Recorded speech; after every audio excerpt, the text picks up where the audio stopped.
નમસ્કાર. ક્યારે વિચાર્યું છે કે જ્યારે આ દુનિયા પર આ સૃષ્ટિ પર કોઈ મોટું સંકટ આવે ત્યારે શું થાય છે? હિન્દુ ધર્મ અનુસાર એવા સમયે ભગવાન વિષ્ણુ ધર્મની રક્ષા કરવા માટે અવતાર લે છે. આજે આપણે એમના 10 મુખ્ય અવતારો એટલે કે દશાવતારની અદ્ભુત સફર પર નીકળીશું અને સમજીશું કે આ માત્ર વાર્તાઓ નથી પણ જીવન જીવવાની કળા શીખવતા અમૂલ્ય પાઠ છે.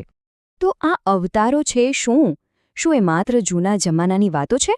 ના, બિલકુલ નહીં. જેમ અહીં લખ્યું છે, દરેક અવતારની પાછળ એક જ ધ્રુવ સત્ય છે: ધર્મનો વિજય અને અધર્મનો વિનાશ. ચાલો આપણે જોઈએ કે આ એક જ સંદેશ અલગ અલગ યુગોમાં અલગ અલગ રૂપે કેવી રીતે પ્રગટ થાય છે. હવે આટલો ગહન વિષય સમજવો કેવી રીતે? તો ચાલો એને એકદમ સરળ બનાવી દઈએ. આપણે એક દાદા અને પૌત્રની વાતચીતમાં જોડાઈશું. આપણી સાથે છે રવિ, જે આપણા બધા વતી સવાલો પૂછશે, અને એના જ્ઞાની દાદા, જે સદીઓના જ્ઞાનને સરળ શબ્દોમાં પીરસશે. તો તૈયાર છો? ચાલો એમની વાત સાંભળીએ. તો આપણી આ યાત્રા કેવી રહેશે? પહેલાં આપણે પૃથ્વીના રક્ષણ માટેના શરૂઆતના અવતારો વિશે જાણીશું. પછી જોઈશું કે ભગવાને ભક્તોની રક્ષા માટે કેવા ખાસ રૂપ લીધા. ત્યાર પછી માનવ અવતારો દ્વારા આદર્શ જીવનના પાઠ શીખીશું. અને છેલ્લે આ બધાનું સાર શું છે અને ભવિષ્ય માટે શું સંકેત છે એ સમજીશું. ચાલો તો શરૂ કરીએ આપણી સફરનો પહેલો પડાવ, એ અવતારો જેમણે પૃથ્વીને, આપણી આ ધરતીને મોટા મોટા સંકટોમાંથી બચાવી અને જીવનને ટકાવી રાખ્યું. વાત શરૂ થાય છે રવિના એક સીધા સવાલથી. દાદા, પહેલો અવતાર માછલીનો જ કેમ? અને દાદાનો જવાબ જુઓ કેટલો સરસ છે. બેટા, એ સમયે પૃથ્વી પર ભયંકર પ્રલય આવ્યો હતો. બધું જ ડૂબી રહ્યું હતું. ત્યારે ભગવાને માછલીનું રૂપ લઈને માત્ર મનુ, ઋષિઓ અને જીવોને જ નહીં પણ જ્ઞાનના ભંડાર એવા વેદોને પણ બચાવ્યા.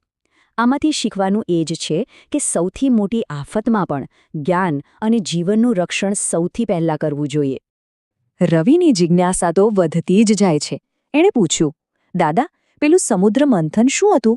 અને દાદાએ સમજાવ્યું, બેટા, અમૃત મેળવવા માટે દેવો અને દાનવોએ મંદરાચલ પર્વતને ફેરવવાનું શરૂ કર્યું. પણ પર્વત સમુદ્રમાં ડૂબવા લાગ્યો. ત્યારે ભગવાને વિશાળ કાચબાનું રૂપ લઈને એ પર્વતને પોતાની પીઠ પર ધારણ કર્યો. આમાંથી શીખવાનું શું? કોઈ પણ મોટા કામ માટે ધીરજ અને સ્થિરતા એ પાયા સમાન છે.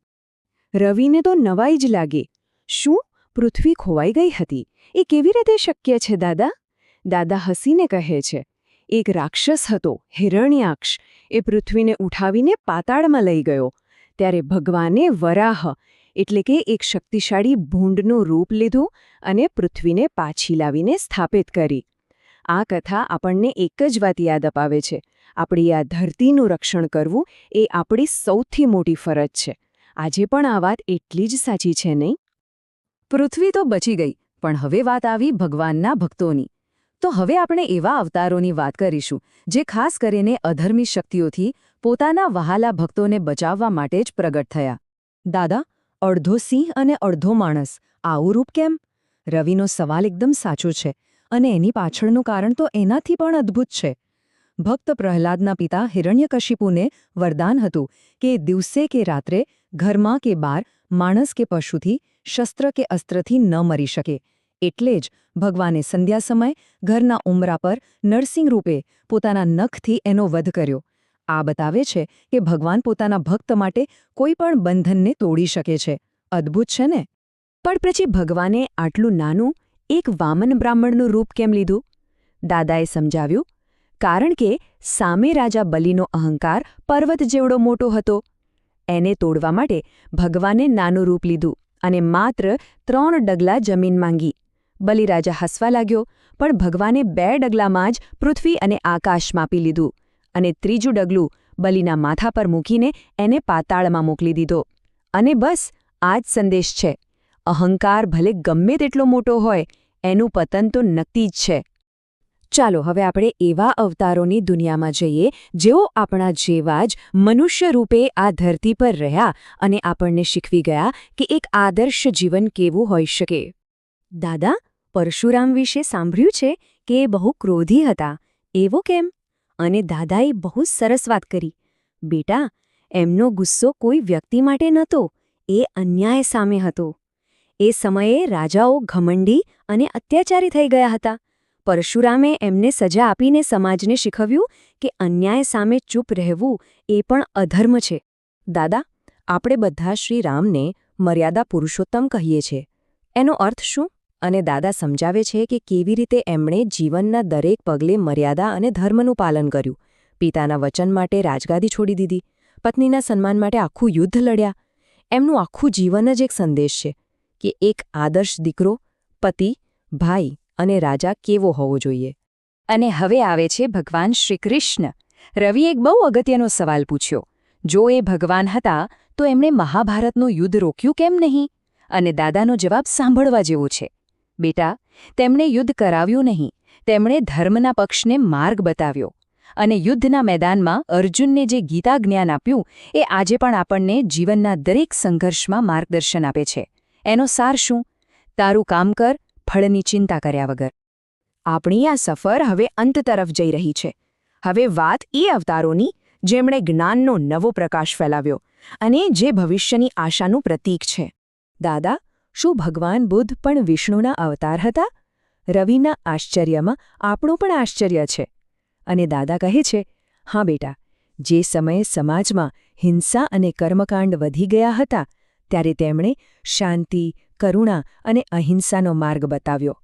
રાજમહેલના સુખ છોડીને જ્ઞાનની શોધમાં નીકળેલા સિદ્ધાર્થે દુનિયાને દુઃખમાંથી મુક્ત થવાનો રસ્તો બતાવ્યો. અને દસમો અવતાર કયો દાદા? દાદા ભવિષ્ય તરફ જોતા હોય એમ કહે છે. એ છે કલ્કી.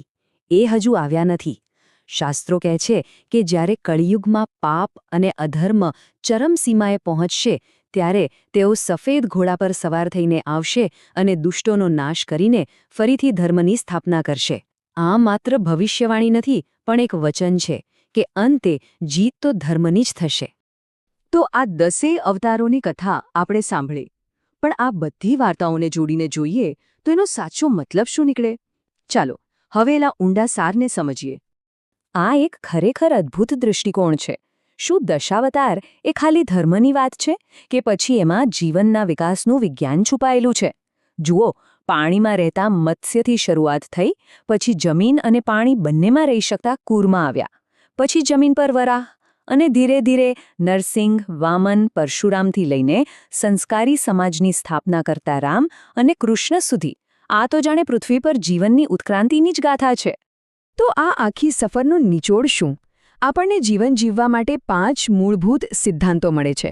સત્યના માર્ગ પર ચાલવું, ધર્મ એટલે કે આપણું સાચું કર્તવ્ય નિભાવવું, જવાબદારી લેવી, બધા જીવો પ્રત્યે કરુણા રાખવી અને હંમેશા ન્યાયના પક્ષે રહેવું.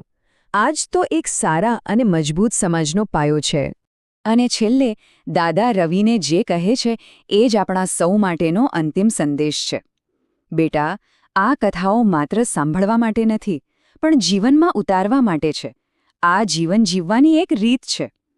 તો હવે સવાલ એ છે કે આ દિવ્ય યાત્રામાંથી આપણે આપણા જીવન માટે કયો બોધપાઠ લઈશું? જરૂર વિચારજો.